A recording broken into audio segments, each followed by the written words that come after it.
Look, you're going to clash. Someone is going to drop the ball. A deadline is going to get missed. The question isn't how to create a utopia where that never happens. The real question is, what do you do in that split second after it happens? Welcome to Actualizing Success. In this podcast series, our in-house advisors discuss today's finance and technology topics with an emphasis on solutions that embrace tomorrow. Welcome back to the Deep Dive. Today, we are taking a swing at a paradox that I think every single person listening has wrestled with at some point. We all know, logically, that teams are the engine of success. You can't scale a business, you can't launch a project, you can't even run a household without collaboration. It's the fundamental truth of the human experience, isn't it? Yeah. People make the world go round. Exactly. That's the opening line of the source material we're covering. But here's the paradox. Yeah. If collaboration is so essential, why is it so incredibly difficult? Why are other people, our teammates, our partners, so often the biggest obstacle to getting things done? Because the human variable is. Yeah. It's messy. We all have different work styles, different triggers, different ways of processing stress. Right. And that is exactly where today's deep dive comes in. We're looking at this really fascinating guide from Actualize Consulting, which draws heavily on the book Culture Infusion. And the core premise is refreshing, I think. It is. It starts by just admitting that challenges are inevitable. Which is a relief to hear, you know. It really is. The text basically says, look, you're going to clash.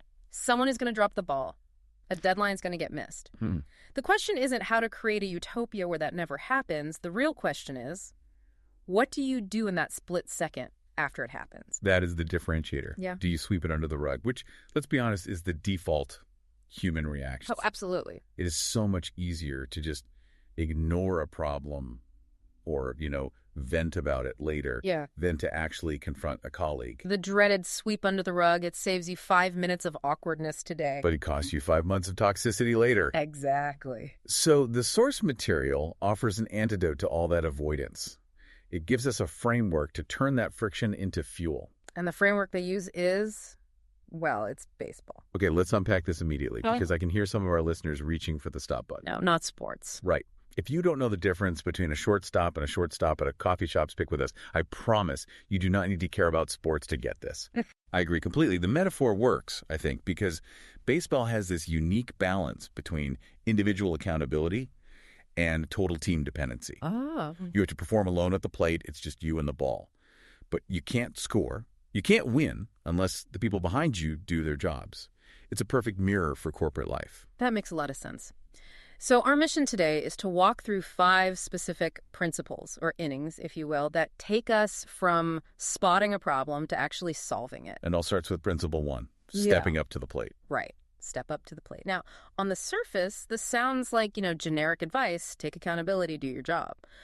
But the source seemed to be saying something much more specific. It talked about starting early. What does that mean in a practical sense? It means shifting your mindset from reactive to proactive. I mean, usually when a teammate is struggling, what do? We wait. We watch from a distance. We watch them struggle. We wait until the deadline is missed, or the client complains, or the project is literally on fire, and then we step in to fix the mess. Because we don't want to intrude.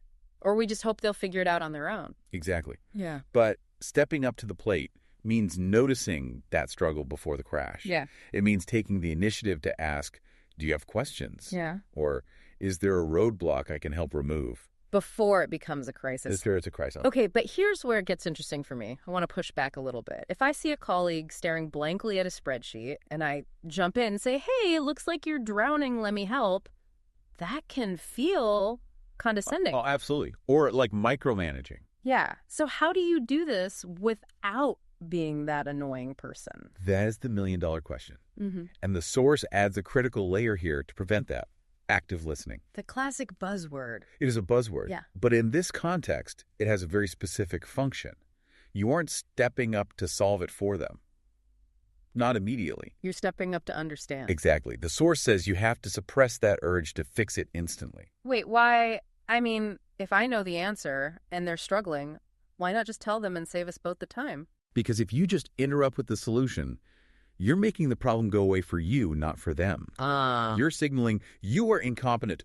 Move aside. Let the expert handle this. And that just destroys confidence. I see. So active listening is about... It's about saying, walk me through what's happening, or where are you getting stuck? You let them articulate the problem.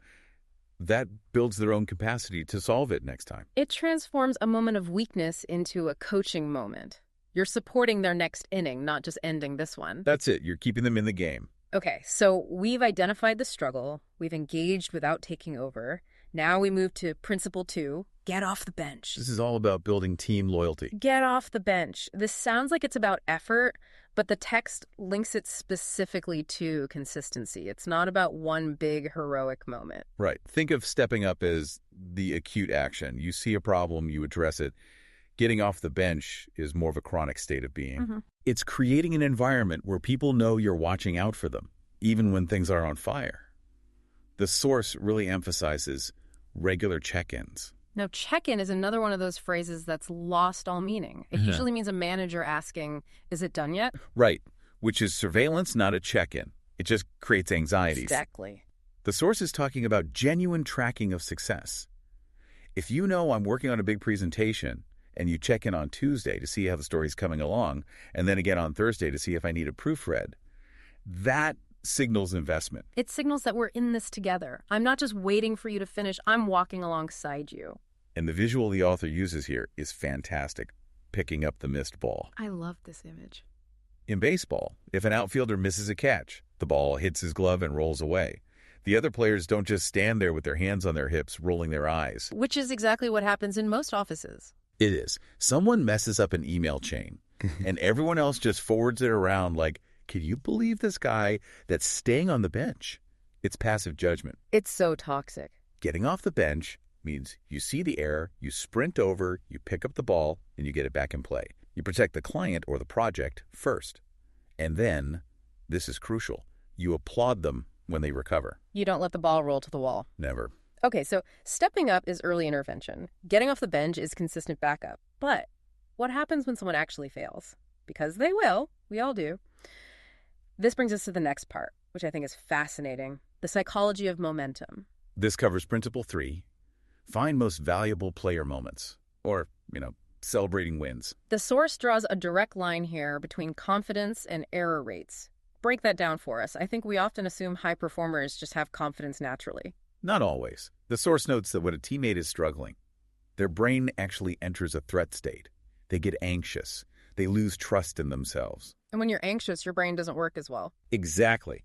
Your executive function, the part of your brain for complex logic, it just shuts down when cortisol spikes. Yeah. So if you're stressed about making a mistake, you are biologically more likely to make another one. It becomes a self-fulfilling prophecy. I'm afraid of screwing up, so I screw up. It's a downward spiral. So the MVP moment isn't just about being nice or handing out gold stars. It's strategic. It's a strategic intervention to stop that spiral. By intentionally highlighting a win, even a small one, you're trying to reset their neurochemistry. You're reminding them you are capable, you are valuable. I really like the real-world example from Actualize Consulting here. They have a program called Star Player Awards. Mm-hmm. And what stood out to me was that it's peer-nominated. It's not just the boss patting you on the head. That peer validation is often so much more powerful, isn't it? If my boss tells me, good job, I might think, well, you have to say that. But if you, my peer who in the trenches with me, says, hey, the way you handled that client call was impressive, I believe it. It lands differently. But let me play devil's advocate here. Do we run the risk of participation trophies? If someone is actually underperforming, does giving them an MVP award for showing up on time just mask the problem? That's a valid concern. And you absolutely should not invent false praise. People can smell inauthenticity a mile away. It undermines everything. But the source argues that everyone, even a struggling employee, has something they're contributing. So you find the foothold. You find the foothold. Maybe they're struggling with the technical work, but their attitude is keeping the team calm. You celebrate the attitude. You build on that foundation. You say, you are the MVP of keeping us grounded today. That confidence gives them the stability to fix the other things. You stop the bleeding so the patient can recover. Exactly. Now, once you've stabilized their confidence, you need to actually help them get better. And this connects to Principle 5. Be a real fan. This is my favorite metaphor in the text. It totally redefines what support looks like. I agree. Usually when we think of being a fan, we think of cheering. You can do it. Go team! Yeah. Right. But the source takes a much more functional view. It talks about coaches and resources. Think about a pro baseball team. The fans in the stands are cheering, yes. But the real support system, the batting coach, the conditioning coach, the stats guys, they're not just clapping. They're providing specific, tangible resources. So in the workplace, being a real fan isn't just blind optimism. No. It means being a resource connector. Let's say you're struggling with a complex data analysis. I could be a cheerleader and say, you're smart, you'll figure it out. Which makes me feel good for about 5 seconds, but I still don't know how to run the pivot table. Precisely. And now you're stressed and you feel guilty for letting me down. Being a real fan means I assess the situation and say, you know what, I can't do this either, but I know that Sarah in finance has a template for this. Let me introduce you. You're acting as a bridge to the pool of knowledge. That's it. You're using the team's collective intelligence. The source emphasizes that you don't have to be the hero who knows everything. You just have to be the conduit. That relieves so much pressure. I think a lot of us hesitate to help because we think, well, I don't know how to fix that specific problem, so I should just stay out of it. Right, but you don't need to have the answer. You just need to be committed to helping them find it. That is what real investment looks like. So let's recap the lineup so far. We have accountability through stepping up, loyalty through getting off the bench, confidence building with MVP moments, and resource connection through being a real fan. It's a strong infield. It is, but there's one more layer here, and I think this might be the most human one of all. This is principle 4. Be a coach. This one is the glue that holds it all together. The source warns against showing up only on game day, which I interpret as don't only talk to your team when there is work to be done. Correct. If every single interaction we have is transactional, do this, fix that, here's the report, then we have no relationship capital. Right. So when I eventually have to give you tough feedback, you have no context for it other than criticism. You haven't built up a bank account of trust to make a withdrawal from. Exactly. And the source gives this wonderfully specific, almost quirky example to illustrate this. The cooking anecdote. I highlighted this because it was so specific. It suggests that if a teammate is a good cook, you don't just ask for the recipe. You actually go home, cook the recipe, and then tell them about it. I made your lasagna. Yeah. And it was amazing. Now, why do you think the author chose that specific example? Why go through all the trouble of cooking? Well, it forces you to invest time. It's not just a casual, how was your weekend, where you don't even listen to the answer. You actually spent your Sunday evening engaging with something they care about. That's it. It validates them as a multidimensional human being. It says, I see you not just as a producer of spreadsheets, but as a person with passions and expertise outside of this office. Sharing is caring, as the text says, but it's deeper than the rhyme. It is. Because here's the payoff, and this is where it all connects back to business. If I know you respect me as a person, if I know you like my lasagna, I'm going to feel so much safer coming to you when I've made a massive mistake on the budget. The barrier to vulnerability is lowered. Drastically. Psychological safety isn't built in the boardroom. It's built in those off-the-field moments. And that safety is what allows a team to catch errors early and innovate quickly. If I'm scared of you, I hide my mistakes. If I trust you, I share them. So the lasagna is actually a risk management strategy. In a way, yes, it's all connected. This brings us to the bigger picture. We've walked through the mechanics, but the author of the source material sums it all up with a personal philosophy that I think is really empowering. Yes. The philosophy is, despite any conflict, you have the power to change the outcome. That's a big statement, and honestly, sometimes it feels like we don't have that power. You have toxic boss or a crumbling market. I know. You might not be able to change the macro outcome. You might still lose the game, the project might still get canceled. But you can change the outcome of the interaction. You can change whether that conflict destroys the relationship or strengthens it. That's the agency the source is talking about. Taking the hill, as they put it. Do the hill, taking control of the moment. It shifts you from being a victim of team dynamics. Oh, why is everyone so difficult? To being an architect of them. You decide how the inning ends. So let's bring this down to the ground level for everyone listening. We've talked about a lot of baseball metaphors. But tomorrow is a regular Wednesday. What do you actually do? I would say start with the lowest hanging fruit. Yeah. Look at your team. Is there someone who's been quiet lately? Someone who seems to be struggling? The person you usually avoid making eye contact with because you don't want to get sucked into their vortex of problems. That's the one. Yeah. Pick that person. Yep. And just apply one of these metaphors. First one. You don't have to overhaul your entire personality. No. Maybe you pick up the missed ball, not by doing their job, but by asking, what's the biggest blocker you're facing right now? And just helping them remove it. Or maybe you go for the connection piece. Ask for the recipe. Or the book recommendation. And actually read the book. Right, actually read it. You have to close the loop. And I want to leave you with a thought that the source just touches on, but I think is the most profound part. These dynamics, they're universal. They apply to families. Absolutely. Yeah. Think about your home life. If you treated your spouse or your teenagers with the same MVP strategy, recognizing the small wins, stopping the criticism spiral, how would that change your household culture? Wow. Imagine nominating your teenager for a Star Player Award just because they unloaded the dishwasher without being asked. It sounds funny, but it works the same way. It builds momentum. It changes the energy from friction. Why didn't you do this? To flow. Thank you for doing that. It effectively gamifies cooperation. It does. It's all the same game, just a different field.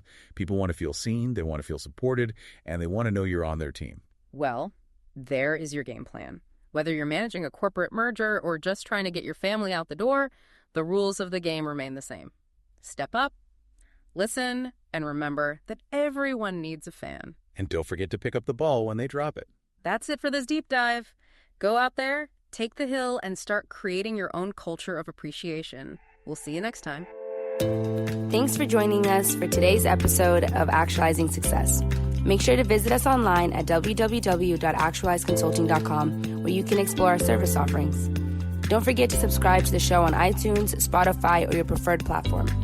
If you've enjoyed what we talked about today, please consider leaving a review and following us on LinkedIn. If you have any questions or would like to share your opinions with us, please send us a note at podcast@actualizeconsulting.com. We look forward to hearing from you.